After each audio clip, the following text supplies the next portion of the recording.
मैं एक बार प्रहार करता हूं तो 7 हाथ पीछे चला जाता है, और ये प्रहार करता है तो मैं 2 हाथ।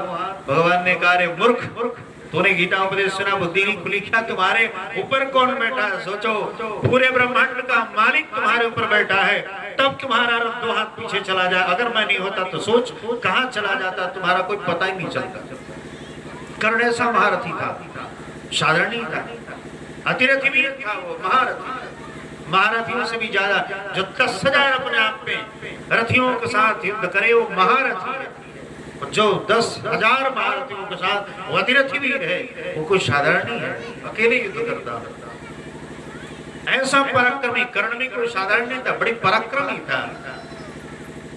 लेकिन उसके सामने स्वयं भगवान जिसके सामने बैठे हो, बताओ उसका कौन कुछ। लेकिन तब भी 2 पग पीछे चला जाता अर्जुन जी महाराज का रथ। ऐसा प्रभाव इनके अहंकार को भगवान ने समझाया, रे मूर्ख, तुम्हारे ऊपर तो जगतपति नारायण बैठा हुआ है, तब तुम्हारा रथ 2 हाथ पीछे चला जा रहा है। सोच, अगर हम नहीं होते तो तुम कहां चले जाते, कोई पता नहीं चलता, इतनी दूर चले जाते।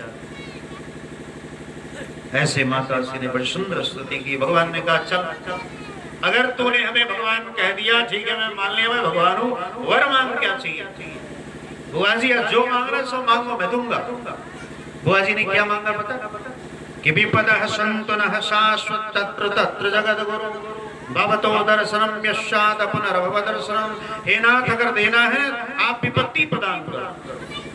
विपदः सन्तु नः शाश्वत तत्र तत्र जगद्गुरु भवतो दर्शनम यस्यात् पुनर्भव दर्शनम। हे प्रभु, आपका निरंतर दर्शन होता रहे, इसलिए विपत्ति सबसे श्रेष्ठ। जब जब हमारे ऊपर विपत्ति आती है तब हमारे सामने आप रहते हो, और जब जब सुख आता, आज मैं राजमाता कहलाने के अधिकारिणी हुई, आप जाने के लिए तैयार हो गए, इसलिए आप जाओ मत, चुपचाप आज यहीं रहो।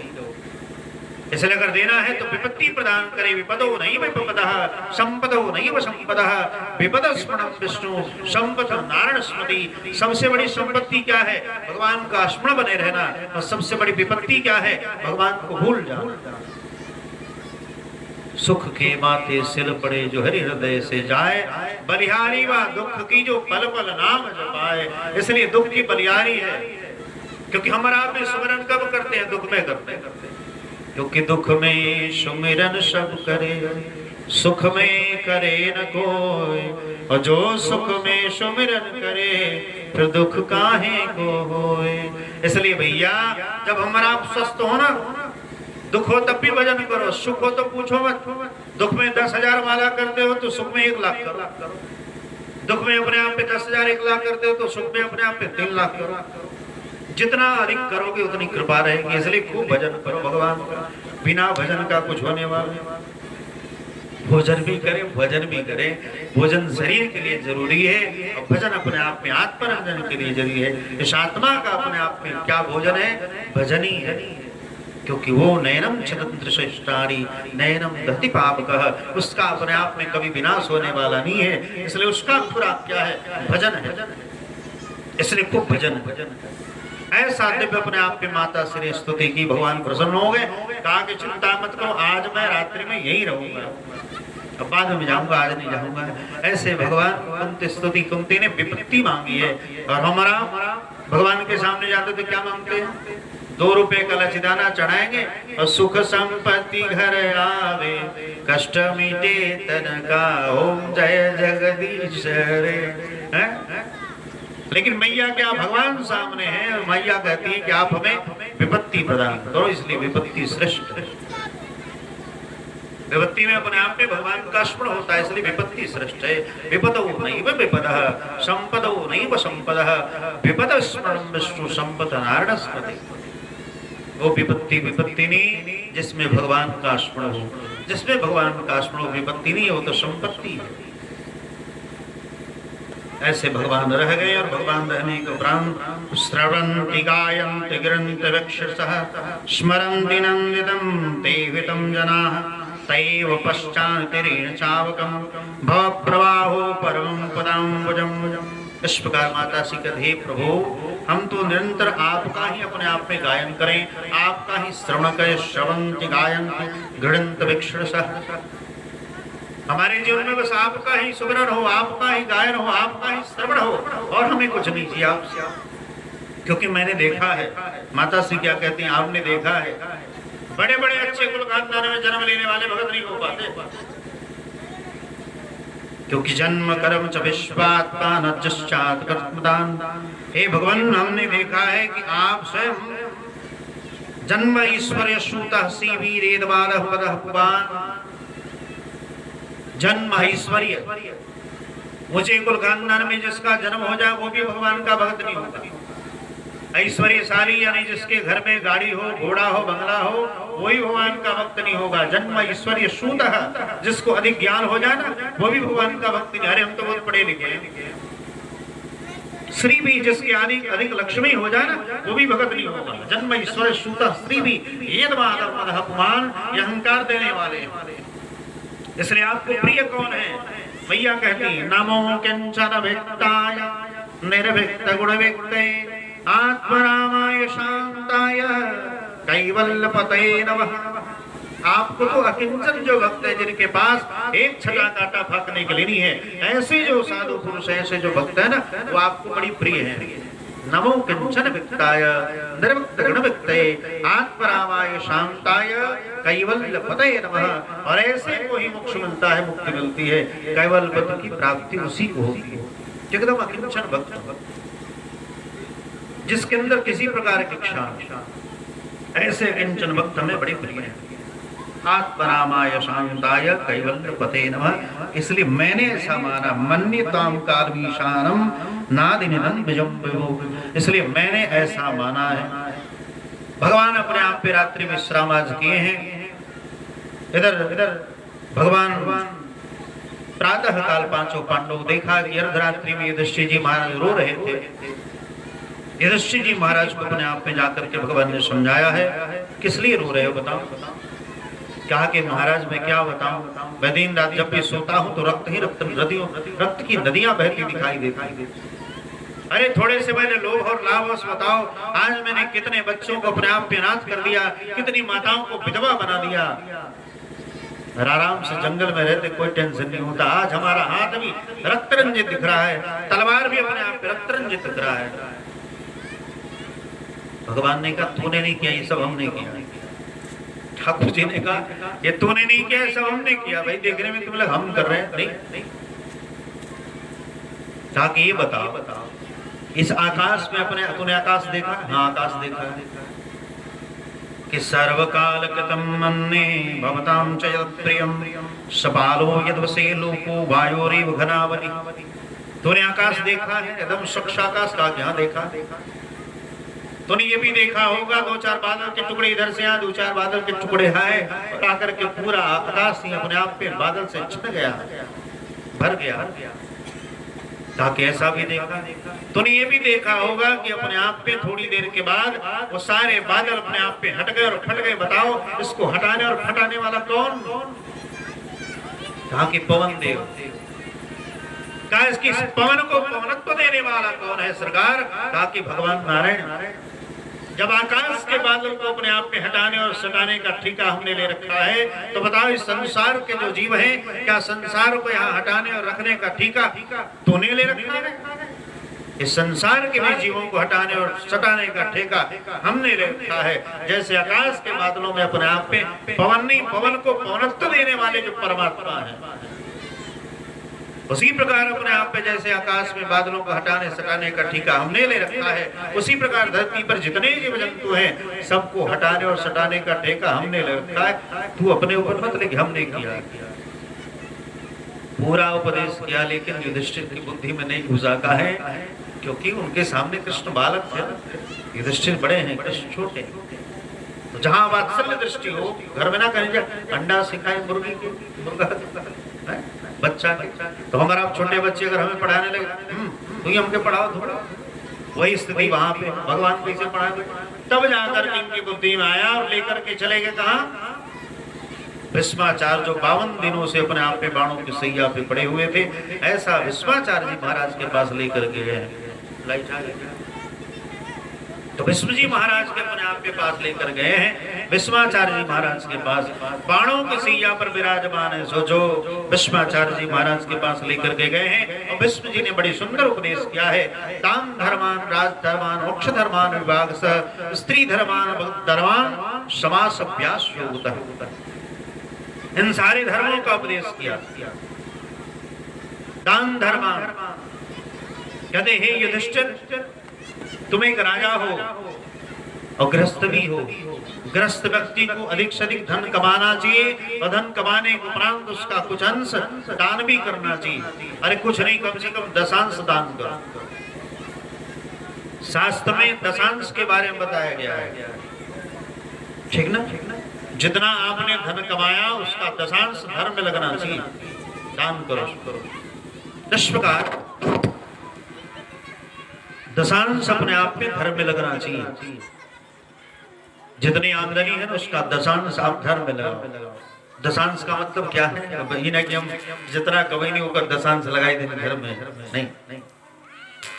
दशांश का मतलब ये है आपने गृहस्थाश्रम जितना कमाया उसके उपरांत गृहस्थाश्रम की जितनी व्यवस्था हो, दूध का बिल जमा करना है, बच्चे का बिल जमा करना है, पढ़ने का, लाइट का बिल जमा करना, ये सब देने के उपरांत जो धन बचता है ना उसका दशांश आपको धर्म में लगाना चाहिए। यानी कि जितना कमा रहे उसका दशांश नहीं, यानी गृहस्थाश्रम की सारी व्यवस्था के उपरांत जो धन बचता है उसका 10वां हिस्सा धर्म में लगाना चाहिए। कहते तुम गृहस्थ हो, गृहस्थ व्यक्ति को अधिक से अधिक धन कमाना चाहिए और उसका दशांश धर्म में लगाना चाहिए। दान करने से अपने आप पे धन की शुद्धि होगी। इसलिए दान धर्मान, तुम राजा हो और राजा किसी एक स्त्री पुरुष का नहीं होता, पूरी प्रजा है उसकी संतान है। इसलिए राजा के अंदर ये भेदबुद्धि नहीं, हमारा द्वार नहीं। जब आप राजा बन गए पूरी प्रजा आपके पुत्र के समान है, सबको बराबर आदर सम्मान और सबका काम करो, किसी एक व्यक्ति का नहीं। और तुम गृहस्थ भी हो इसलिए दान भी करो। दान धर्मान, दान करने से धन की शुद्धि होगी, नहीं तो दान नहीं करोगे तो पूरा धन कहाँ जाएगा? रोग में चला जाएगा। अगर आपका धन अपने आप पे धर्म में नहीं जाता तो रोग में चला जाएगा। क्यों? क्योंकि धनाद धर्म तथा सुखम, धन आता है धर्म करने। धन किस लिए आता है? धर्म करने के लिए। और सोचो कि बस बटोरते रहे तब तो शुगर हो जाए, कैंसर हो जाए, टीबी हो जाए, मय में चली जाए। इसलिए दान धर्मान, राज धर्मान, मोक्ष धर्मान व्यागसः, राजा के सामने अगर अपराध हो रहा हो तो वहां मौन नहीं रहना चाहिए, सामर्थ्य हो तो उसको दंड देना चाहिए या फिर सिर नीचे करके चले जाओ। इतना जो ही कहा तब तक द्रौपदी हंस पड़ी। भीष्माचार्य जी महाराज ने कहा द्रौपदी हंसी क्यों? जब भीष्म पितामह बोलता है तो देवराज इंद्र की मजाल नहीं जो हमारे सामने हंस दे, तो हंसी क्यों बता? और जो अच्छे कुल खानदान की स्त्रियां होती है सभा मध्य में हंसी नहीं करती, बता तू हंसी क्यों? कहा कि नहीं ऐसे हंसी। अरे ऐसे कैसे हंसी आ गई बता? तब जाकर के द्रौपदी ने कहा अरे महाराज, आज आप बड़े बड़े धर्म का उपदेश कर राजा के सामने अपराध हो रहा हो, वहां मौन नहीं रहना चाहिए, सामर्थ्य तो विरोध करना चाहिए या दंड देना चाहिए या फिर सिर नीचे करके चले जाना चाहिए। उस समय आपकी बुद्धि कहाँ थी? बड़े सिंहासन पर, सबसे ऊंचे सिंहासन पर आप विराजमान थे और मैंने सबसे पहले आपको पुकारा और आप सिर नीचे करके बैठे रहे। जब दुर्योधन ने आदेश किया था ये तो 5 पतियों की पत्नी है, इसको निर्वस करके ले आकर के हमारे जांघ के ऊपर बिछा दो। और उसी समय भीम ने अपने आप पे प्राय दुष्ट दुर्योधन, द्रौपदी सती नारी है, ये तुम्हारे जांघों के ऊपर बैठने वाली नहीं, युद्ध क्षेत्र में जो हमारी प्रचंड गदा है यही तुम्हारे जांघों को विदीर्ण करे। उस समय आपकी बुद्धि कहाँ थी? आज तो धर्म का उपदेश करे, बाणों की सैया पे पड़े पड़े। भीष्म के नेत्र सुधार बहने लगे। भीष्म जी महाराज ने कहा पुत्री, मैंने उस समय दुष्ट दुर्योधन का अन्न खा लिया था जिसके कारण हमारी बुद्धि खराब हो गई थी। जैसा खाओगे अन्न वैसा होगा मन। इसलिए दुष्टों के हाथ से अन्न नहीं खाना चाहिए। आहार शुद्ध हो सतशुद्धि, सतशुद्ध हो दुरास्मृति। आहार शुद्ध होगा तो अंतःकरण शुद्ध होगा और अंतःकरण शुद्ध होगा तो परमात्मा की सत्ता नजर आएगी, नहीं तो फिर सामने भगवान रहेंगे आप नहीं पहचान पाओगे। इसलिए मैंने दुष्ट दुर्योधन के हाथ से अन्न खाया था जिसके कारण हमारी बुद्धि खराब हो गई थी, लेकिन आज हमारी बुद्धि परम सात्विक है। इति मतिरूपकल्पता तृष्णा, आज हमारी बुद्धि तृष्णा से रहित है, इसमें किसी प्रकार की तृष्णा इच्छा नहीं है। आज हमारी बुद्धि परम शांति। सुदान धर्मान, राज धर्मान, मोक्ष धर्मान विभाग सह, स्त्री धर्मान, भगवत धर्मान समाशुभ्यास योगतः। स्त्री धर्म के बारे में बताया, स्त्रियों को कैसे रहना चाहिए। स्त्रियों को शास्त्र में अपने आप में गजगामिनी कहा गया है। गजगामिनी मतलब हाथी। स्त्रियों को हाथी की तरह चलना चाहिए। हाथी कब बगल से गुजर के चले जाए पता नहीं चलना। उसी प्रकार स्त्रियों को एकदम ऐसे चलना चाहिए किसी को पता नहीं चले कब बगल से निकल के चली ये कब होगा। अब आज के डेट पे चले एकदम झमर झमर करत चली कि सब जान जाएंगे हम भाई क्यों चलन वाले हैं। विवाह करके आएंगे तो छत पर चले हम तो बुझाएंगे फलानी का पतो चढ़त बड़ी झमर झमर करत। इसलिए गजघाम नहीं होना चाहिए। हाथी की तरह अपने आप में बगल से गुजर जाए पता नहीं। इसलिए मृगनयनी, गजगामिनी, चंद्रमुखी कहा गया है। जैसे पति अपने आप में गृहस्थाश्रम में खेती नौकरी व्यापार करके घर में आवे तो तुरंत अपने आप में एक ठंडा गिलास पानी दो। जैसे चंद्रमा संसार को शीतलता प्रदान करता है, उसी प्रकार स्त्रियों को अपने आप में घर में पति जब खेती नौकरी व्यापार करके घर में आवे तो एक ठंडा गिलास पानी देना चाहिए। जिन्हें मैं परपंच होगी सुनावे शुरू करें। स्त्रियों की आदत बड़ी खराब है। सामने भोजनों दे दिया सर खूब छप्पर भोग बनाएंगे और शुरू करिए दिन भर के जितना प्रपंच मार तो शुरू करिए सर फलाना ही से चिल्लाना ही से और कितना आदमी रहे तो थरिया उठा के पटक दी कबार। अरे जब प्रसाद दिया आपने भोजन करने के लिए उस समय प्रपंच छोड़ो, प्रेम से अपने आप उसको खिलाओ पति को। एक बाद जो कहे कोई कहे। इसलिए चंद्रमुखी कहा गया है। जैसे चंद्रमा संसार को शीतलता प्रदान करता है, उसी प्रकार पत्नी का धर्म है। पति जब गृहस्थाश्रम में आवे तो उसको ठंडा गिलास पहले पैर धोने के लिए जल दें, ठंडा पीने के लिए पानी दे, इसके बाद भोजन प्रसाद करावें। ये अपने आप में पत्नी का धर्म करें। सदा शंकर पद पूजा, नारी धर्म पति देव दूजा। नारी का धर्म ही पति की सेवा करना, दूसरा कोई धर्म ही नहीं। स्त्रियों का सिर्फ ही धर्म है पति की सेवा करें, पति को परमात्मा के समान माने, पति को ही अपने आप में परमात्मा। जैसे लक्ष्मण जी महाराज, माता रामो मत पिता रामचंद्र, स्वामी रामो मत सखा रामचंद्र। लक्ष्मण जी महाराज राम जी को सब मानते, माता पिता सब कुछ मानते। उसी प्रकार स्त्री का धर्म ही है, स्त्री को पूर्ण रूपेण अपने पति को सब कुछ मानो। पति परमात्मा वही है। थोड़ा उदंड भी हो तो कोई बात नहीं, आपका धर्म है उसको अपने आप। जैसे वृंदा स्वयं सती नारी थी, जालंधर जीव था लेकिन उसको शिव नहीं मार पाते थे। क्यों? क्योंकि इसकी पत्नी वृंदा अपने आप में सती थी। जो सती नारियां होंगी क्या बतावें, सती नारियों का ऐसा प्रभाव है जिसके अंदर परम सतित्व होगा, वो नारी चाहे तो अपने आप में सूर्य की वेग को भी रोक सकती है। ऐसा समझ। अनुसुईया की बात ही छोड़ दी, जिन्होंने ब्रह्मा विष्णु महेश को अपने आप में एक एक हाथ का बच्चा बना दिया। माता अनुसुईया ने एक एक हाथ के बच्चे के रूप में परिणत कर दिया। ब्रह्मा विष्णु महेश जैसे भगवान को भी अपने आप में बच्चा बना दिया। ऐसा समर्थवान सारी दुनिया अपने आप में पति को पाकर के बड़ी प्रसन्न होता है। हमारे पति बड़ी सुंदर हैं। आज यहाँ अत्रि जी महाराज बड़ी प्रसन्न है कि हमें इतनी सुंदर अपने आप में पत्नी मिली जो भगवान को भी बच्चा बना। कैसा समर्थ होगा अनुसुईया। इस प्रकार यहाँ दान धर्मान, राज धर्मान, मोक्ष धर्मान, विभाग स्त्री धर्मान, भक्त धर्मान, समासभ्यास योगतः, इन सारे धर्मों का उपदेश करते हुए भीष्माचार्य जी महाराज ने उत्तरायण का समय हुआ है और उसी समय अपने आप में भगवान को आदेश किया, हे प्रभु आप चरणों के सामने खड़े हो जाओ। सोचो किसकी मजाल जो भगवान को कहे कि हमारे चरणों के सामने खड़े हो जाओ। एक भक्त के अंदर ऐसा पावर है जो भगवान को भी कहता है कि आप चरणों के सामने खड़े हो जाओ, और भगवान स्वयं करबद्ध होकर के सामने खड़े हो गए। बोलो पितामह, कहा कि हे प्रभु बोलने से नहीं होगा, आज हमें वही आप दर्शन करावें जो युद्ध क्षेत्र में मैंने प्रतिज्ञा ली थी कि आज हरि न शस्त्र कहाऊं तो लाजो गंगा जननी को शांत न सुध न कहाऊं। अगर आपके हाथों से अस्त्र ग्रहण नहीं करा दिया तो मेरा विनाम गंगा पुत्र और शांतनु नंदन अपने आप में विस्म नहीं है। आपने भी प्रण लिया था इस युद्ध क्षेत्र में एक पत्थर भी नहीं उठाऊंगा। मैंने भी प्रण लिया था अगर आपके हाथों से अस्त्र नहीं ग्रहण करा दी तो हमारा विराम गंगा पुत्र भीष्म नहीं। और ऐसा भीष्म ने करके दिखाया।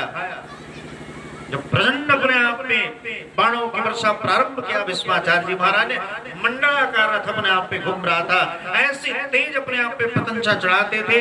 अर्जुन जी महाराज जो ही पतंचा चढ़ाते खटाखट काट देते भीष्म जी महाराज, और जो ही आग अपने आप में बाघ की तरह लपटे बढ़ती है। भीष्माचार्य जी महाराज डर गए, भयभीत हो गए, हे कृष्ण हमारी सुरक्षा करो, आज ये भीष्म रूपी प्रचंड अग्नि सारे पांडवों की सेनाओं को जला करके भस्म कर देगी। ये कोई साधारणी, ये वही परशुराम अपने आप पे स्वयं भीष्म है, इनके सामने कोई टिकने वाला नहीं। हे कृष्ण हमारी सुरक्षा करो। भगवान ने देखा रे मूर्ख युद्ध करो। फिर अर्जुन जी महाराज ने प्रयास किया, थक गया अर्जुन जी महाराज, जो ही पतंचा चढ़ाते धड़ाधड़ काट देते भीष्म जी महाराज। अंत में चढ़ में गिर गए महाराज, अब बचने वाला नहीं। तब जाकर के भगवान को भी मार दिया है।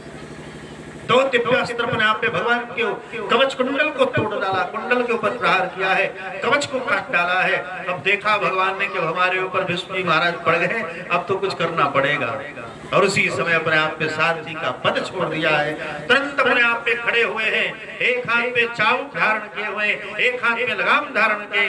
भीष्म ने कहा, हे प्रभु, मैं चाबुकधारी कृष्ण का दर्शन करने वाला नहीं, मैं तो चक्रधारी कृष्ण का दर्शन करना चाहता हूँ। तब जाकर के अपने आप जब बाण का प्रहार किया और चाबुक को फेंक करके अपने आप पे धड़ाम से रथ के नीचे कूदे हैं, और कूद करके एक टूटा हुआ चक्का पड़ा था रथ का, उसी को उठा करके जो ही आगे बढ़े हैं, वो तुरंत रथ का टूटा हुआ चक्का परिणत बसो चक्र बपुसा, वो चक्र के भांति अपने आप में परिणत हो गया। चक्का था टायर, समझो कि रथ का टायर था वो, लेकिन वो रथ का अपने आप पे चक्का चक्का नहीं रह गया। भगवान तो संकल्प कर दे तो कुछ भी हो जाए। तुरंत अपने आप पे देखते ही देखते सुदर्शन चक्र के रूप में परिणत हो गया। उसी समय भीष्म जी महाराज ने धनुष की पतंचा उतारी है, उतार करके धनुष नीचे रखा है, तो करबद्ध होकर के भगवान का दिव्य दर्शन कर रहे हैं। बोले भक्त और भगवान की जय, श्री भीष्माचार्य जी महाराज की जय। ऐसे भगवान ने अपने आप में भक्त की प्रतिज्ञा को रखने के लिए आज ने भगवान ने अपनी प्रतिज्ञा तोड़ी है। और जो ही लेकर के बड़े सूरदास जी महाराज कहते हैं, हरिहस्तिनी पीठ पीठ पीछे मुंह करके भगवान भी हंस रहे हैं कि बताओ आज हमारे फेवर में ये सुदर्शन चक्र भी नहीं। सुदर्शन चक्र को भगवान ने कहा जाओ और भीष्म का वध करके वापस आओ। सुदर्शन चक्र ने कहा नहीं, हमारा अवतार दुष्टों को मारने के लिए है, भक्तों को मारने के लिए नहीं। ये भीष्म तो परम भागवत भक्त हैं, इसलिए मैं इनको नहीं मार सकता हूँ। सुदर्शन चक्र की बात सुनकर के भगवान मुंह पीछे करके मुस्कुराने लगे। बताओ आज हमारे पक्ष में सुदर्शन चक्र भी नहीं है, ये भी भीष्म के पक्ष में है। सब लोग देख करके देवता लोग ऊपर से पुष्पवृष्टि करने लगे भीष्म जी महाराज के ऊपर। वाह भीष्म वाह, जिन्होंने अपने आप पे भगवान की अगर भगवान प्रतिज्ञा तोड़ दे धरती रसातल में चली जाती है, लेकिन आज स्वयं अपने आप पे भक्ति की प्रतिज्ञा को रखने के लिए भगवान ने अपनी प्रतिज्ञा तोड़ी है।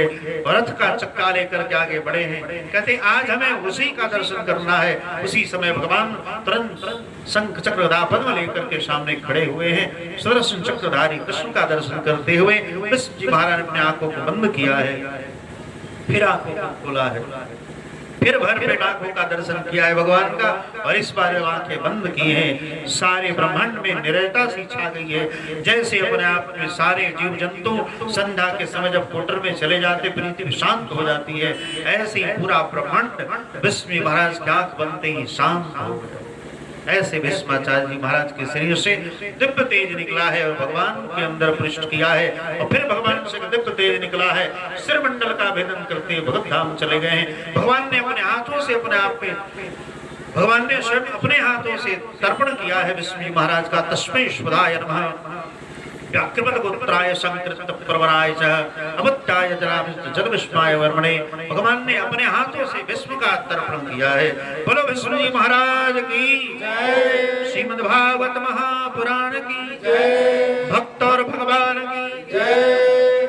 ऐसे भागवत है भीष्म जी महाराज, महाभारत के अद्भुत पात्र है भीष्म। इनके जैसा कोई अतिरिक्त वीर नहीं, परम महावीर है, परम भक्त भी है। इसके बाद युधिष्ठिर महाराज उनको सिंहासन पर बिठाया है और भगवान ने द्वारिकापुरी के लिए अपने आप में गमन किया है। इनको छोड़ने के लिए सब लोग आगे बढ़े हैं। द्वारिकापुरी गमन के इधर चारों तरफ द्वारिकापुरी में पता लगा है कि भगवान आने वाले हैं। सब लोग बड़ी प्रसन्न हैं।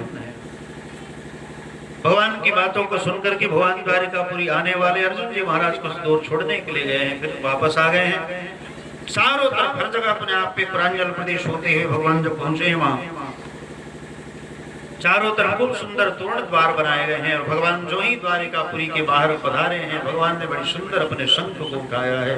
पांचजन शंख भगवान का बड़ी सुंदर शंख है। उस पांचजन शंख को भगवान के हाथ कैसे हैं? लाल लाल, ठीक है। ठाकुर जी महाराज के हाथ भी लाल है, पैर भी लाल है, अधर भी लाल है, होठ भी लाल लाल है ठाकुर जी महाराज के।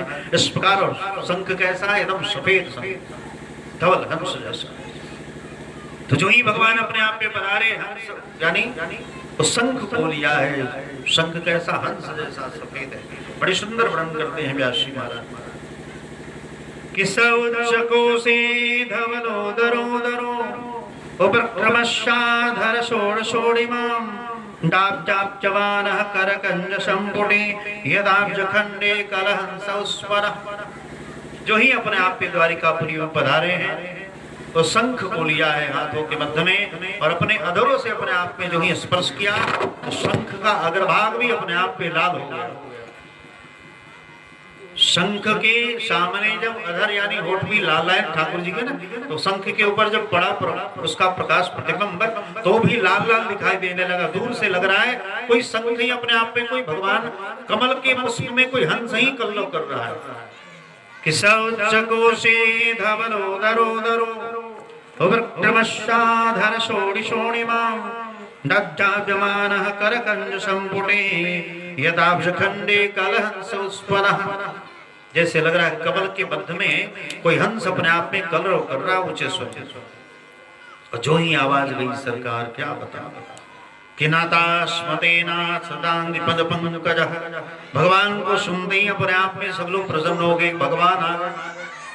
और जितने लोग थे सभी कहते हैं आज हम तो सनाथ हो, आहो सनाथा भवता स्मयद्वयम्।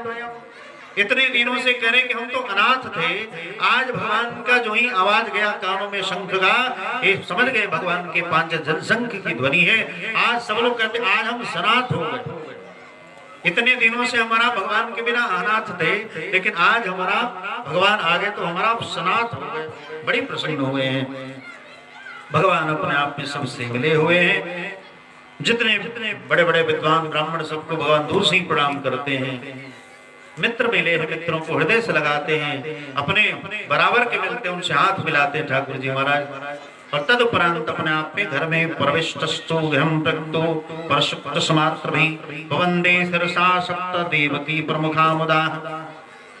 अपनी सातों माताओं के चरणों में जाकर के प्रणाम किया, देवकी को भी जाकर के प्रणाम किया है। और तदुपरांत प्रासाद यत्र पत्नीनाम शास्त्राणि षोडशः। इसके बाद 16,108 अपनी पत्नियों के पास पहुंचे। पहले माताओं से जाकर के मिले हैं, सबको प्रणाम किया है। और तदुपरांत 16,108 पत्नियों के पास पहुंचे। पत्न्यः पति प्रोष ग्रहानुपागतम विलोक संजात मनो महोत्सवाः।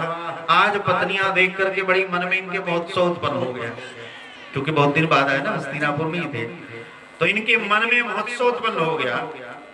कैसे? क्योंकि सामने दिन के समय भगवान पहुंचे तो दिन में दास दासियां वहां विराजमान है और मन से अपने आप को सोच रही है विलोक संजात मनो महोत्सवाः। मन में उत्सव हुआ, मन में सोच रही भगवान को अपने आप में एक बार चुंबन कर लेती, ठाकुर जी महाराज का आलिंगन कर लेती, हृदय से लगा लेती।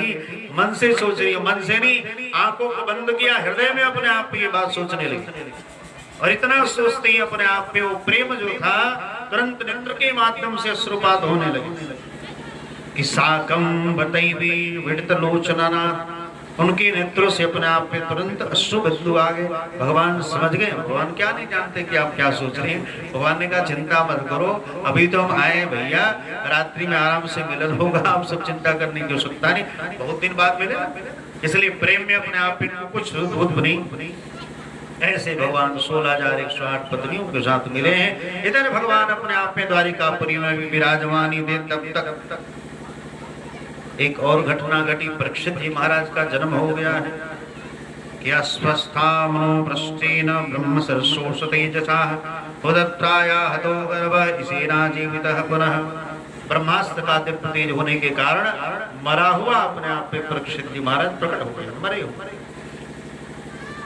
पता लगा है द्वारिकाधीश भगवान कृष्ण को, भगवान द्वारिकाधीश फिर वहां पहुंचे हैं और द्वारिकाधीश जाकर के अपने आप में सूतिकागार में पहुंचे, जहां बच्चे का जन्म हुआ सूतिकागार में वहां पहुंचे और वहां जाकर के अपने आप उस बच्चे को हाथ फेरा है और जो ही हाथ फेरा परीक्षित जी महाराज टुकुर टुकुर ताकने लगे।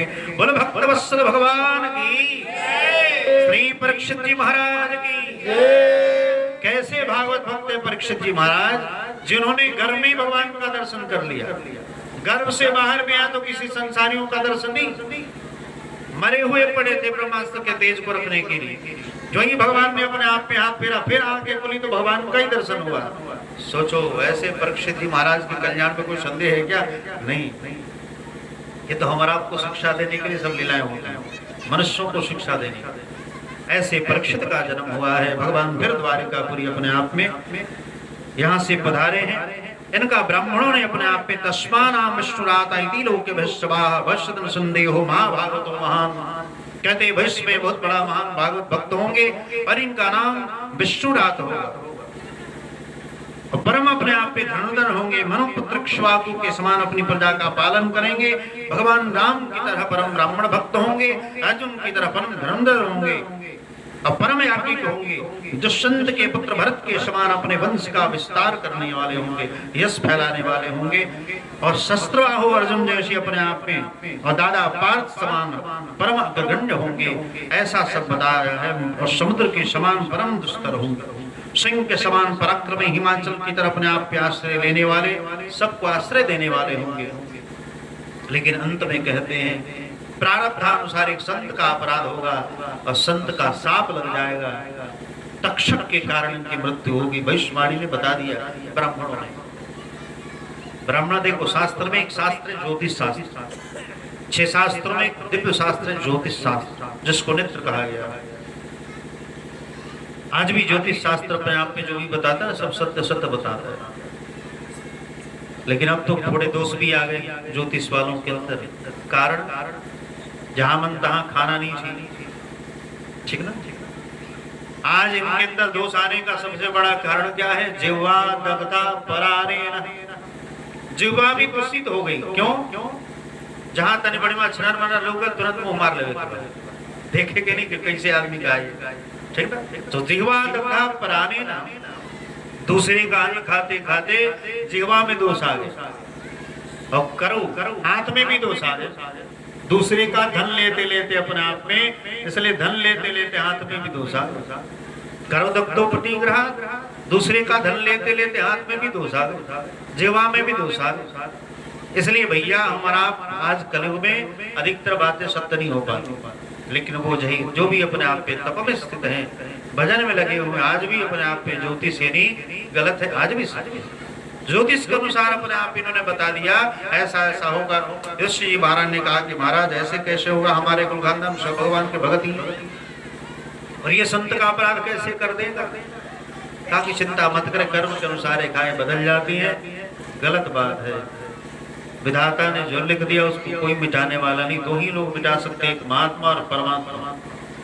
तीसरा किसी की मजाल नहीं जो अपने आप पे मिटा सकता हो। विधाता ने जो लिख दिया, मार्कंडेय ऋषि को मात्र 12 वर्षों का, 12 वर्ष तक आयु थी, सोचो मात्र 12 वर्ष।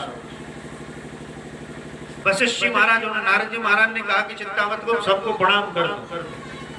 उन्होंने प्रणाम करना प्रारंभ किया। एक दिन सप्त ऋषि जा रहे थे, उसी में वशिष्ठ जी महाराज प्रणाम कर लिया, आशीर्वाद दिया, दीर्घायु भवः।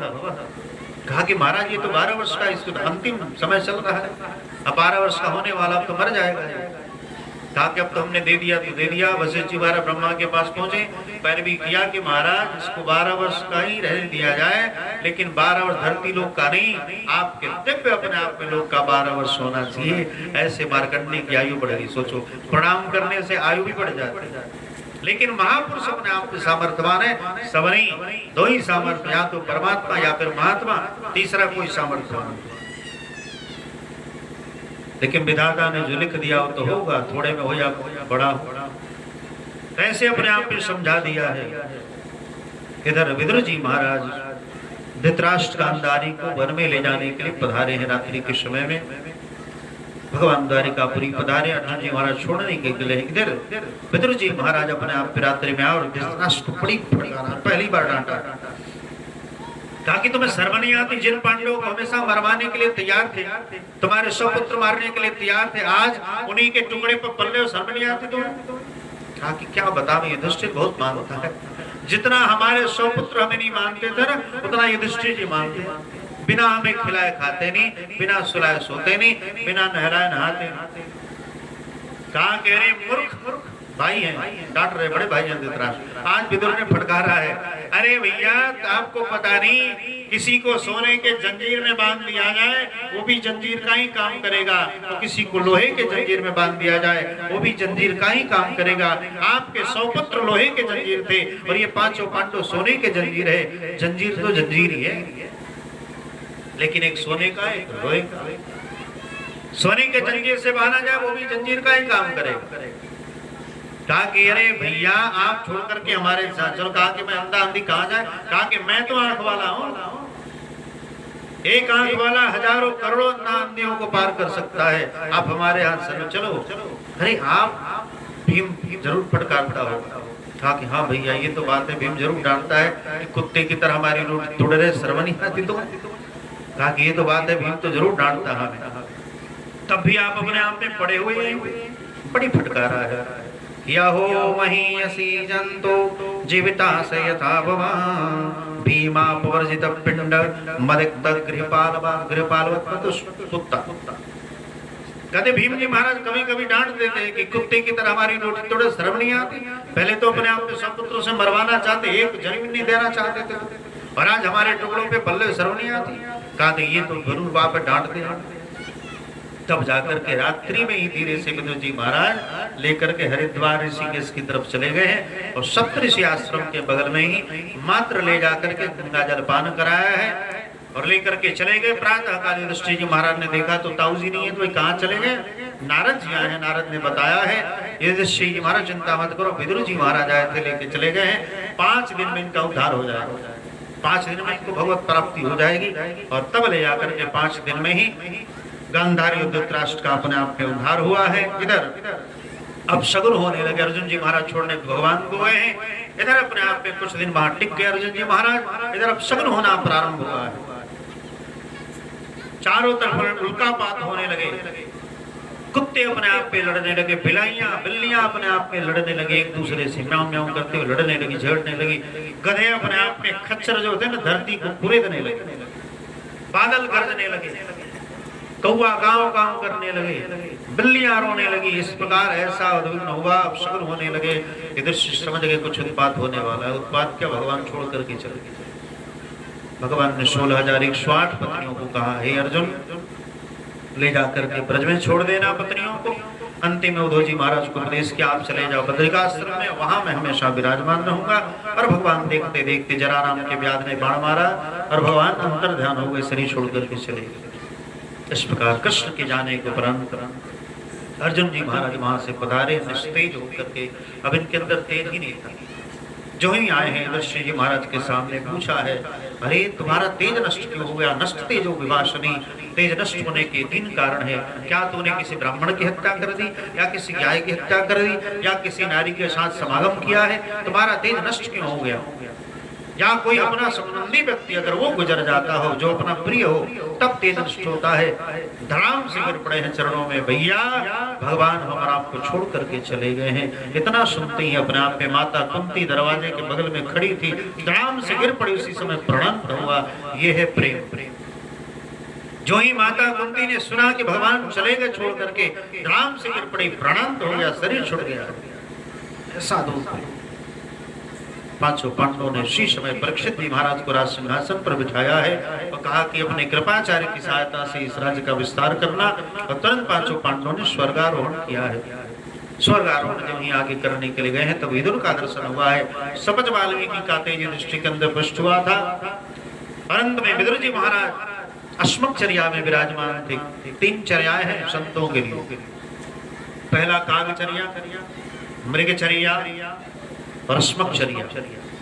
कागचर्या यानी फसल कटने के उपरांत, अब तो ऐसी स्थिति नहीं है, पहले महात्मा ये सब काम करते थे। कागचर्या यानी फसल कटने के उपरांत जो उसमें धान के बाल वगैरह गिरे रहते हैं ना, उसको चुन करके ले आकर के कुट पिस करके काम चलाना, ये महात्माओं का काम था। कागचर्या, मृगचर्या हरी हरी सुंदर सुंदर घास चुन करके संत महात्मा खाते थे। तदुपरांत गोचर्या, सूखा पत्ता अपने आप पे चबा करके रहे। और सबसे अंतिम है अस्मकचर्या, जिसमें महात्मा लोग अपने मुंह में पत्थर डाल लेते। अब कुछ खाने पीने की आवश्यकता नहीं, पत्थर डाल करके भगवान का स्मरण करते हुए शरीर का प्रणन करना। इसी अस्मकचर्या में विदुर जी महाराज, युधिष्ठिर ने जो ही देखा दौड़ करके पकड़ना चाहते थे विदुर जी महाराज को। विदुर जी महाराज अस्मकचर्या में थे, आम के वृक्ष के नीचे खड़े हुए और शरीर का परित्याग कर दिया। दिव्य तेज निकला है, युधिष्ठिर के अंदर भ्रष्ट हुआ है। युधिष्ठिर जी महाराज ने उठाया है, उठा करके चिता बनाई है और चिता पर इनको लिटा करके आग लगाना, लकड़ी रगड़ करके आग लगाना चाहते थे। उसी समय आकाशवाणी, अरे मूर्ख, तुम धर्मराज युधिष्ठिर होने के उपरांत तुम्हारी बुद्धि खराब है, ये महात्मा है और महात्माओं का अग्नि संस्कार नहीं होना चाहिए, इनका तो जल प्रवाह होना चाहिए या फिर जमीन में दफना।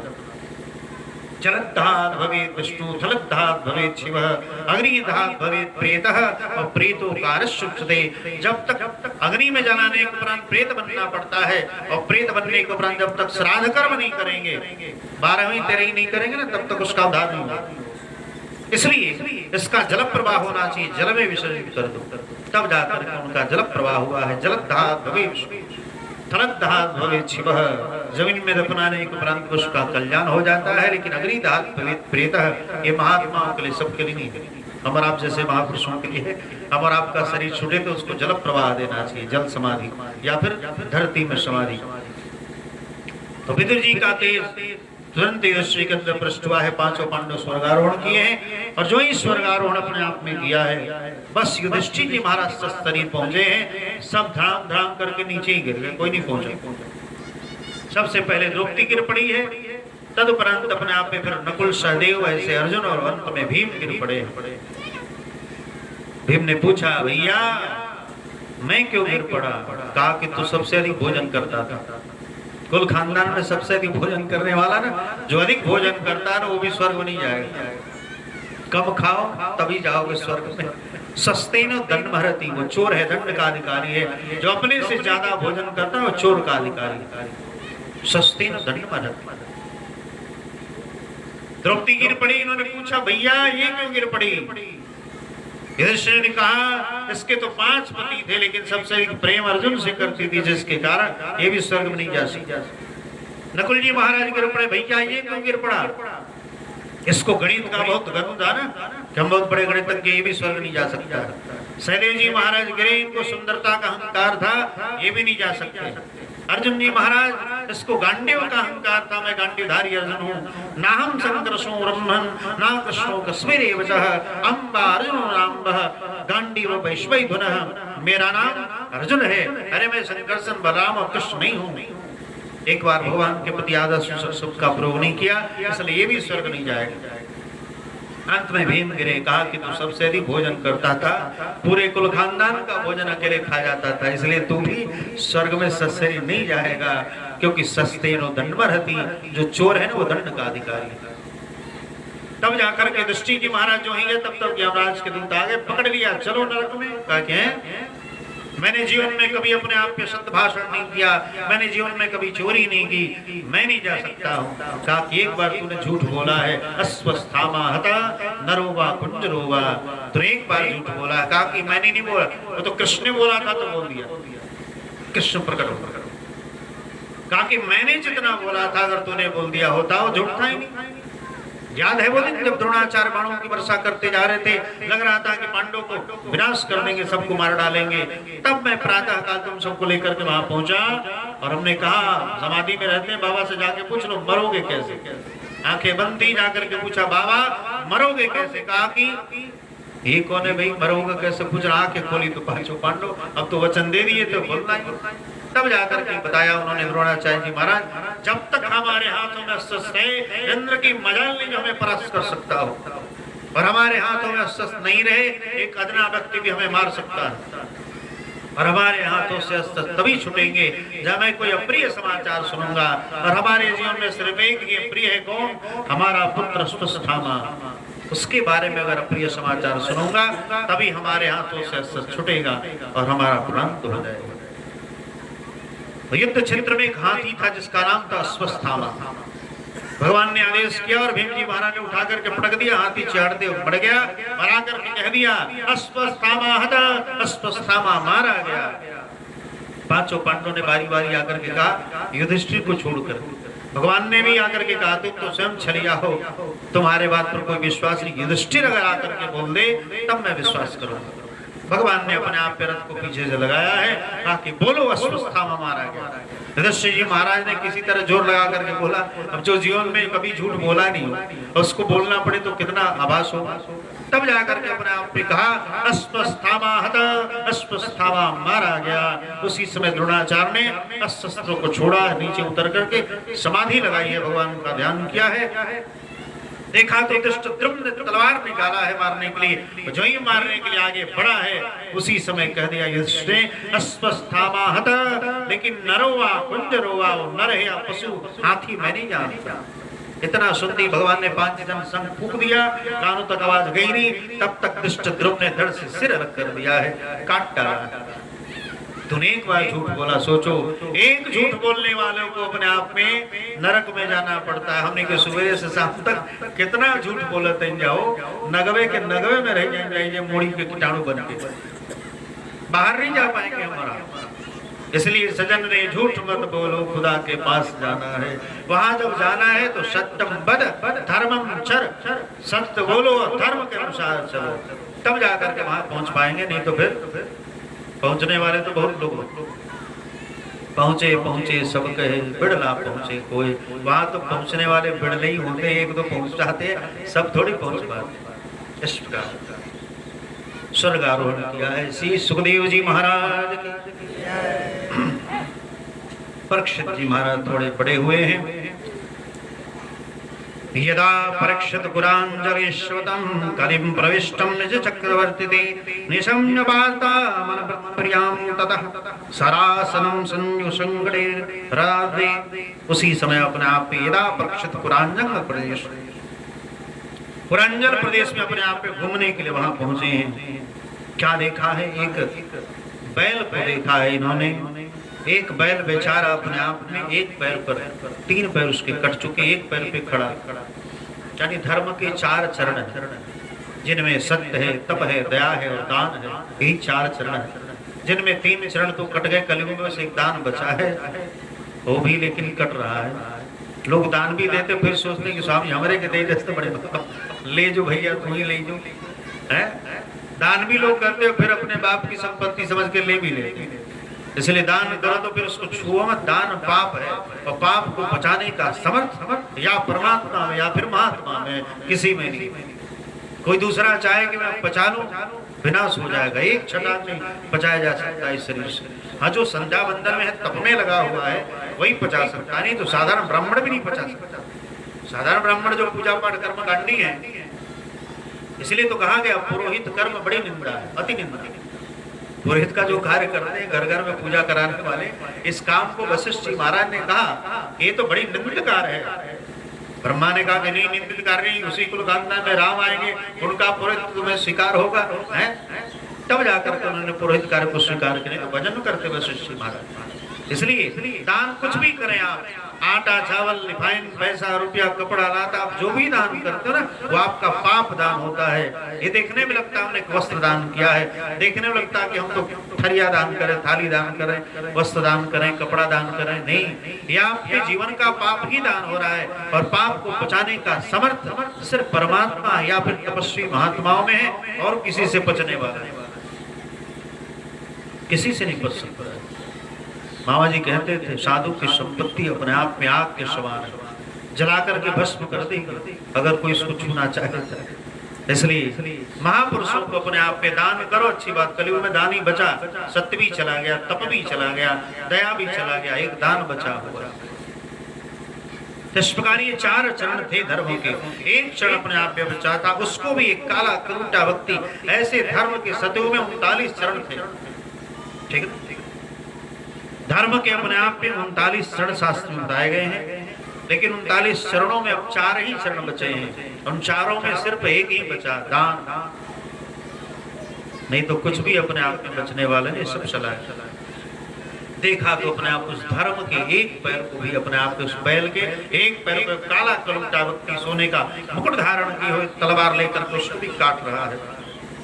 कि वृषम मृडाल धवलम मेहन्य पिबन्तवः वेपमानम पादैकेन सदन्ति शूद्रताड़ित। कहा कि अरे तो चांडाल है, शूद्र है, जो धर्म के अपने आप पे बैल के हमारे राज्य में एक पैर को भी काट रहा है, शर्म नहीं आती? मर डालूंगा तुम्हें। जो ही परीक्षित ने डांटा है उसको, हमारे राज्य में ऐसी घटना का देखते शर्म नहीं आती? राजा होने के उपरांत निष्कृष्ट शूद्र जैसा कर्म कर रहे हो तुम। जो ही डांटा है शरण में आ गया है। राजो ही परमो धर्म सधर्म स्थान पालन। राजा का धर्म है धर्म की स्थापना करना। राजा का ये मतलब नहीं मुख्यमंत्री बन गए, प्रधानमंत्री बन गए, जो होता होने दो नहीं। राजा का ये भी धर्म है, अपने सनातन राज्यो ही परोमो धर्म स्वधर्म स्थापना पालन, यानी अपने धर्म की स्थापना करना। जैसे योगी जी उत्तर प्रदेश में कर रहे हैं ना, राम जी महाराज का भव्य मंदिर अपने आप उसका निर्माण होने जा रहा है। इसलिए बताओ, ऐसा ही राज्य शासन होना चाहिए, ऐसा ही शासक होना चाहिए जिसके राज्य में अपने आप पे धर्म का उत्थान हो, उसका पतन न हो। कहा कि मैं तुम्हें मार डालूंगा, तुम समझ नहीं रहे हमें, इसलिए छोड़ दो। धर्म की बातों से पूछा, धर्म से पूछा क्या बात है? धर्म ने कहा नहीं नहीं कोई बात नहीं, हमने जैसा कर्म किया होगा उसके अनुसार मैं भोग रहा हूँ। माता प्रीति गाय का रूप धारण करके पीछे बैल के पीछे रो रही थी, तो धर्म उपदेश कर रहा है। अरे भैया क्यों रो रही है? अरे मैंने पूर्व ऐसा काम किया होगा जिसके परिणाम स्वरूप 3 पैर कट गए, एक बचा हुआ, तो रो मत।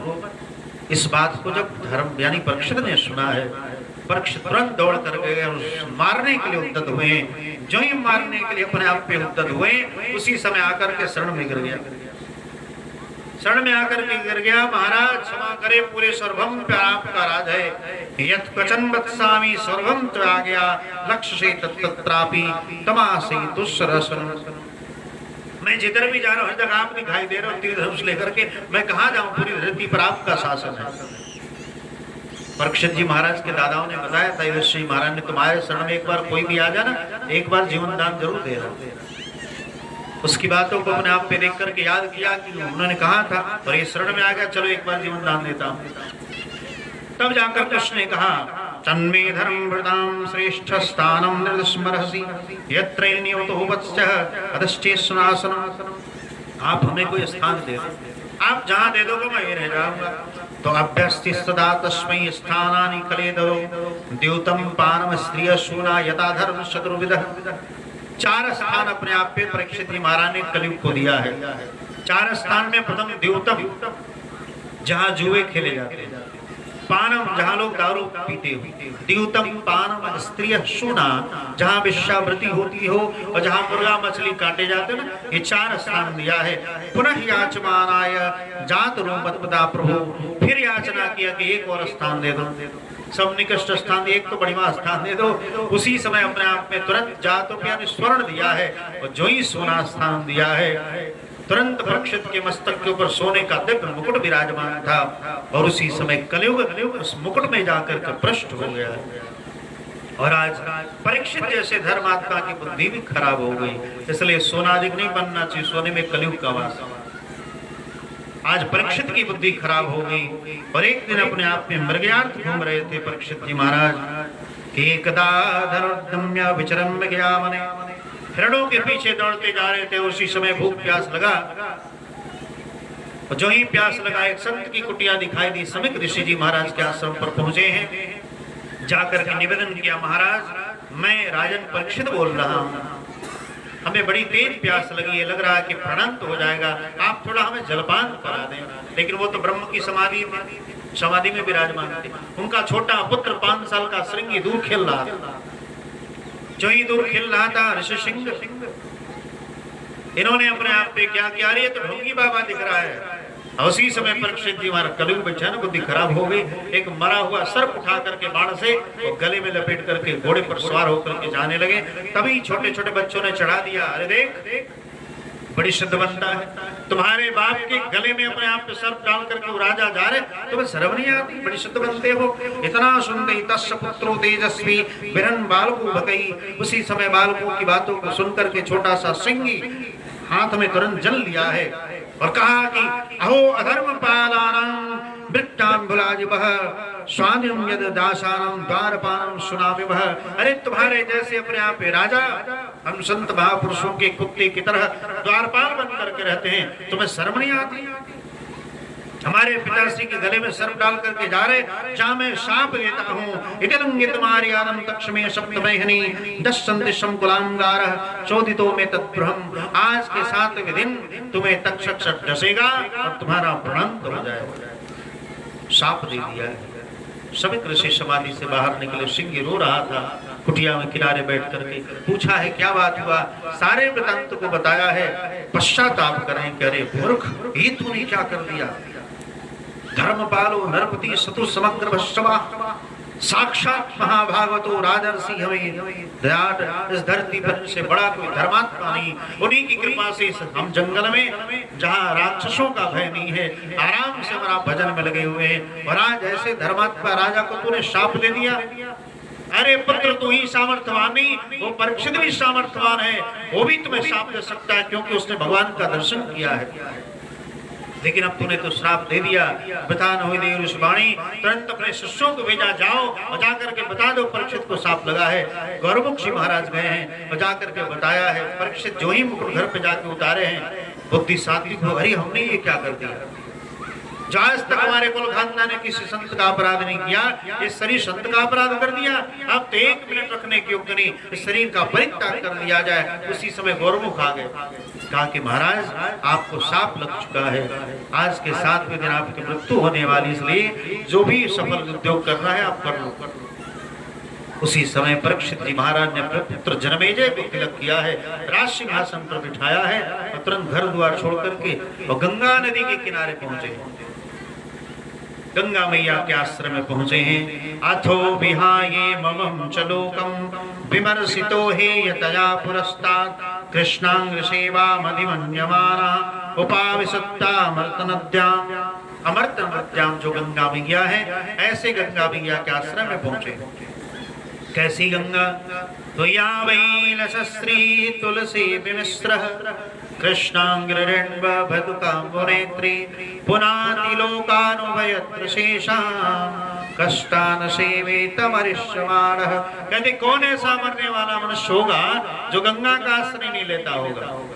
ऐसे गंगा मैया के आश्रय में अपने आप में परीक्षित महाराज पहुंचे और परीक्षित नहीं पहुंचे, इस ब्रह्मांड के जितने बड़े बड़े महात्मा थे सब पहुंच गए।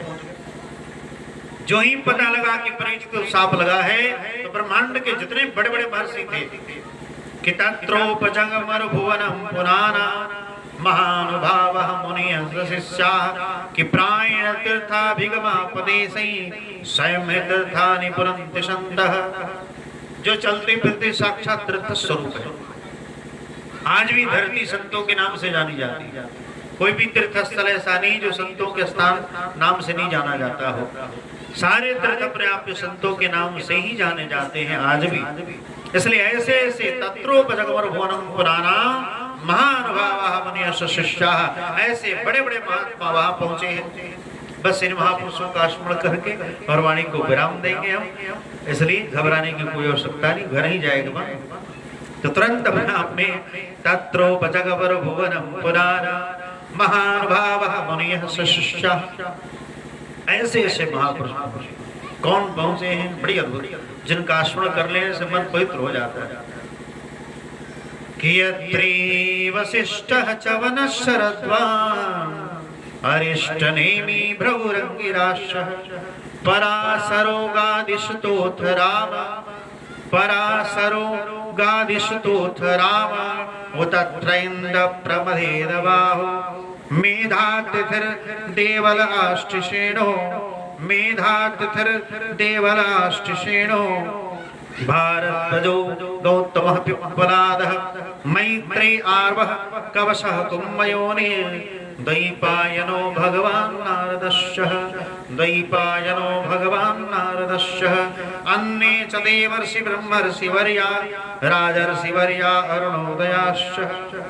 जितने देवर्षि ब्रह्मर्षि राजर्षि थे सब पहुंचे हैं अपने आप।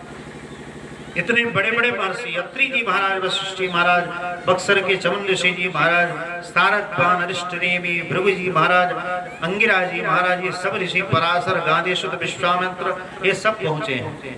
गौतम ऋषि जी महाराज, इतने बड़े बड़े महापुरुष सोचो। आज स्वयं परीक्षित कह रहे हैं, राजवाच राजन स्वयं कह रहे कि अहो वयम धन्तपानिपाणा महात्मनो गृहणीयशीलाः किराज्ञां कुलं ब्राह्मण पाद शौचा दुरादविष्टन बदगृही कर्म। आज हमारे बड़ी कृपा है हमारे ऊपर। जितना हमारे कुल खानदान में किसी के ऊपर कृपा नहीं होगी, आज हमारे ऊपर कृपा है। तो मुनिशाप दो दिन ना अति भल कितना। आज मुनि का श्राप भी हमारे लिए वरदान नजारा है। कितने इतने बड़े बड़े महापुरुषों की कुटिया पर जाते, पता नहीं उस समय दर्शन होता कि नहीं होता। और आज सारे संत महापुरुष आराम से दर्शन दे रहे हैं। आज हमारे ऊपर बड़ी कृपा है। ऐसे दर्शन, ऐसे संतों का दर्शन और अपने आप में वाणी सुनने का लाभ प्राप्त होगा। लेकिन कोई वाणी सुनाने के लिए तैयार नहीं है। तुरंत प्रश्न कर दिया कि तमोपयातम प्रतियंतु विप्रा गंगा च देवी जितमेशे द्विजोपसष्टः कुक्तक्षको वा दशरथ गायत विष्णुगाथा। हे महापुरुषों, आपके चरणों में परीक्षित का प्रणाम है। आप सब अपने आप में ये बतावें, मरने वालों को क्या करना चाहिए। इसलिए आप, मैं मरने वाला हूँ, आप समय में भगवान की कथा सुनाओ। संतों ने कह दिया हम एक अक्षर पढ़े लिखे नहीं है। सोचो, इतने बड़े बड़े महापुरुष विराजमान हैं और सबने कह दिया हम कछुना ही जाने, एक अक्षर पढ़े लिखे नहीं। क्यों? जानते हैं सुनाने वाला कोई और आने वाला है, इसलिए सब लोग कह दिए कि हम नहीं जानते। वहां अत्रि जी महाराज विराजमान, जिन्होंने भगवान पृथ्वी को कथा सुनाई। वशिष्ठ जी महाराज विराजमान है, जिन्होंने भगवान राम को कथा सुनाई, राम को पढ़ाया।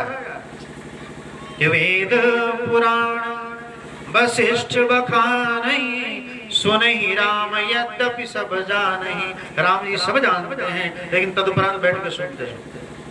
विश्वामित्र जी महाराज रात भर गंगा के चरित्र को सुनाते हैं राम जी को, लक्ष्मण जी को बक्सर में। वो भी कहते हैं कि भैया हम क्या सुनाए जाने। क्यों? सब जानते हैं यहाँ सुखदेव आने वाले। और उसी समय परमहंस महापुरुष 16 वर्षीय बालक का दर्शन हुआ है कि तत्रा भवद भगवान व्यासपुत्रो यदिक्षयागामटमानपेक्षः आलिक्षलिंगे निजलावतुष्टो विदष्टबाली अवधूतवेशः विदष्टबालैरवधूतवेश। जैसे लग रहा है साक्षात ब्रह्म यानी कृष्ण ही आज अवधूत वेश में एकदम नंगे अपने आप में धूल जड़ित जड़ाए हैं अपने आप में। तत्रा भवद भगवान व्यासपुत्रो, आज व्यासपुत्र सुखदेव जी महाराज का प्रादुर्भाव हुआ और जो ही आए हैं सबने प्रणाम किया है। सब महात्माओं ने कहा, हे परीक्षित, आज कितने अपने आप में धन्यवाद के योग्य हो। ऐसे परमहंस का दर्शन अपने आप में, कुछ ऐसा प्रश्न करो, एक दिन नहीं कम से कम 7 दिनों तक दर्शन होता रहे। देख करके सब लोग बड़े प्रसन्न हो गए। परीक्षित जी महाराज कहते हैं आज हमारे ऊपर बड़ी कृपा है कि अहो अद्य वयं ब्रह्मन् शतहेऽप्यशत्रबन्धवः कृपया तीर्थरूपेण भवद्भिस्तीर्थकाकृतः। आज हमारे ऊपर बड़ी कृपा है कि साक्षात ब्रह्म ही उतर करके हमारे सामने आ रहे हैं। अहो अद्य वयं ब्रह्म। इसलिए आज एषां संवृणां पुंसां सद्यः शुद्धन्ति वै गृहा किं पुनर्दशस्पर्शं पादशौचासनादिवि। ऐसे महापुरुष का हमें स्पर्श करने को मिलेगा, इनके पाद प्रक्षालन करने का समय मिलेगा। आज हमारे ऊपर बड़ी कृपा है। ऐसे महापुरुष तो कहीं टिकते ही नहीं, 2 घड़ी टिकते हैं बस गोधन मात्र, इसके बाद फिर चले जाते हैं। ऐसे महापुरुष का दर्शन हो रहा है। इसलिए संतों ने कहा कुछ ऐसा प्रश्न कर दो कि 7 दिन तक दर्शन होता रहे। तब जाकर के परीक्षित जी महाराज ने कहा, महाराज अतः प्रक्षाम संसिद्धिम योगिनां परमं गुरुं पुरुषे हि यत्कारं निर्माणस्य सर्वथा। ये बताइए कि मरने वाले मनुष्यों को क्या करना चाहिए। बड़ी सुंदर प्रश्न। सुखदेव जी महाराज बड़े प्रसन्न हो गए कि आपका जो प्रश्न है राजन, आपका जो प्रश्न है लोकहित के लिए है, क्योंकि सबको मरना है, तो मरने वालों को क्या करना चाहिए, इसकी चर्चा हम आप कल करेंगे। बस आज इसी के साथ वाणी विराम। आगे जैसी परमात्मा की इच्छा होगी एक बार भगवान का नाम लें। श्रीमन नारायण नारायण नारायण शिव नारायण नारायण लक्ष्मी नारायण नारायण नारायण लक्ष्मी नारायण नारायण नारायण हरे राम राम राम हरे हरे हरे राम राम राम हरे हरे हरे कृष्ण कृष्ण कृष्ण हरे हरे हरे कृष्ण कृष्ण कृष्ण हरे हरे राम राम राम हरे हरे हरे राम राम राम हरे हरे हरे कृष्ण कृष्ण कृष्ण हरे हरे हरे कृष्ण कृष्ण कृष्ण हरे हरे राम कृष्ण नारायण भगवान की जय। तुलसी शालिग्राम भगवान की जय। भागवत महापुराण की जय। वैश्वानर शंकर भगवान की जय। श्री रामदूत हनुमान की जय। पतित पावनी तरण तारणी श्री गंगा माता की जय। श्री सद्गुरुदेव भगवान की जय। पावन धाम की जय। पावन धाम की जय। सोमोत्सव की जय। जगदम्बा महालक्ष्मी माता की जय। जय जय श्री सीताराम, जय जय श्री राधेश्याम। हर हर महा